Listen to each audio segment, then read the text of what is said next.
Il y a une chose sur laquelle pratiquement tout le monde est d'accord, la scène politique mondiale est fortement polarisée. Qu'il s'agisse des confrontations quotidiennes du Brexit, des scandales interminables au Capitole ou des Gilets jaunes de France, l'espace pour des compromis significatifs s'est considérablement réduit. C'est le signe d'un malaise plus profond à mesure que les électeurs se polarisent, les démocraties se paralysent de plus en plus. Et si ce n'était pas nécessaire ? Et si de nouveaux moyens pouvaient être trouvés pour sortir de l'impasse et rassembler les électeurs ? À des milliers de kilomètres des controverses autour de Trump et de la sortie de l'UE, une solution a peut-être été trouvée.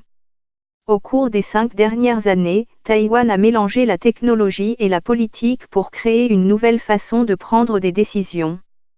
Tout a commencé en 2014, lorsque Taïwan a été scindé en deux par un projet de loi sur le commerce. Les manifestants sont entrés dans le Parlement et ont commencé une occupation qui a duré des semaines et qui est depuis connue sous le nom de Révolution du tournesol parce qu'ils ont utilisé la fleur pour représenter un symbole d'espoir.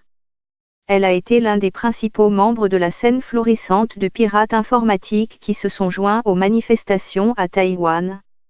Certains des hackers civiques ont été invités à rejoindre le gouvernement et Tang est devenu le ministre du numérique de Taïwan.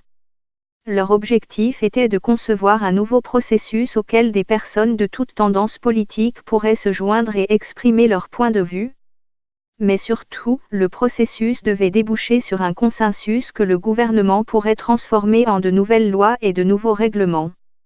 Leur création a été appelée V-Taïwan le 5 signifiant virtuel une plateforme où les experts et autres parties intéressées peuvent délibérer sur des questions litigieuses. Il fonctionne en cherchant d'abord à obtenir des faits objectifs de la part des personnes impliquées.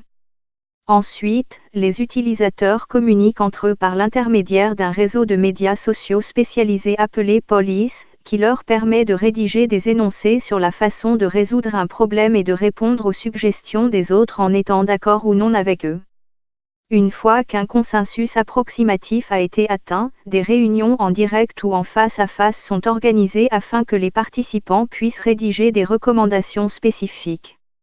Le service d'appel se développe rapidement à Taïwan, mettant en colère l'industrie traditionnelle du taxi, car la société américaine n'exige pas que ses chauffeurs soient titulaires d'une licence professionnelle ou du même type d'assurance, et ne paient pas les mêmes taxes que les sociétés locales. Il a parcouru les nombreux axes d'accord et de désaccord et a dessiné une carte pour montrer à chacun sa place exacte dans le débat.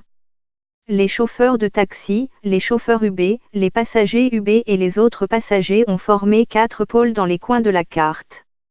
Il n'y avait pas de bouton de réponse, donc les gens ne pouvaient pas traîner dans les messages des autres. Et plutôt que de montrer les messages qui divisaient chacun des 4 groupes, Police les rend simplement invisibles. Elle a plutôt donné de l'écho aux déclarations qui ont trouvé un appui parmi les différents groupes ainsi qu'en leur sein. Changez la structure de l'information, m'a dit Colin Megill, l'un de ses fondateurs, et vous pouvez modifier le pouvoir. Plutôt que d'encourager la démagogie ou l'échange d'insultes, il s'agissait de trouver un consensus. Les gens se disputent les déclarations les plus nuancées qui peuvent convaincre la plupart des gens, m'a dit Tang. Ils passent beaucoup plus de temps à découvrir leurs points communs qu'à aller dans un désaccord sur un sujet particulier. Le débat s'est poursuivi et au fur et à mesure que les gens ont rédigé des déclarations plus nuancées, Police a montré que les 4 groupes étaient devenus 2. Invariablement, en 3 ou 4 semaines, m'a dit Tang, nous trouvons toujours une forme où la plupart des gens sont d'accord sur la plupart des déclarations, la plupart du temps. Au bout d'un mois, des points de consensus sont apparus, qui ont fait l'objet d'un soutien quasi unanime. L'un d'entre eux, appuyé à 95% par l'ensemble des groupes, se lit comme suit: le gouvernement devrait profiter de cette occasion pour mettre l'industrie du taxi au défi d'améliorer ses systèmes de gestion et de contrôle de la qualité afin que les chauffeurs et les usagers puissent bénéficier du même service de qualité qu'avec UB.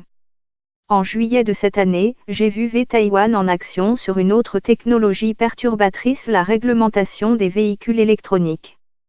Le processus avait atteint le stade final de la réunion et les organisateurs s'étaient efforcés de mettre les participants dans une atmosphère de coopération. La pièce était légèrement éclairée, tout le monde mangeait ensemble et les seuls problèmes sur la table étaient ceux que Police avait déjà identifiés comme ceux avec lesquels la plupart des gens étaient d'accord. Taïwan a donné aux participants le pouvoir d'établir l'ordre du jour non seulement pour déterminer la réponse, mais aussi pour définir la question. Et il ne s'agissait pas de trouver une majorité d'un côté plutôt qu'un autre, mais de parvenir à un consensus entre eux.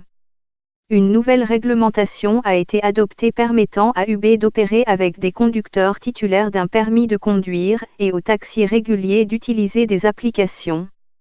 Et après UB, il a été utilisé pour fixer l'ordre du jour de 11 textes législatifs et réglementaires, et 8 autres attendent d'être soumis au vote, qu'il s'agisse de la réglementation de la vente d'alcool en ligne, de la réglementation des technologies de pointe ou des nouvelles lois sur la pornographie vengeresse. Taïwan n'a pas encore été testé sur une question de division réelle et nationale, et encore moins sur une question qui est déjà bien établie. Ceux qui évoluent peuvent être ceux qui survivent, voire s'épanouissent, dans un monde où les pressions et les défis auxquels ils sont confrontés changent sûrement tout aussi rapidement.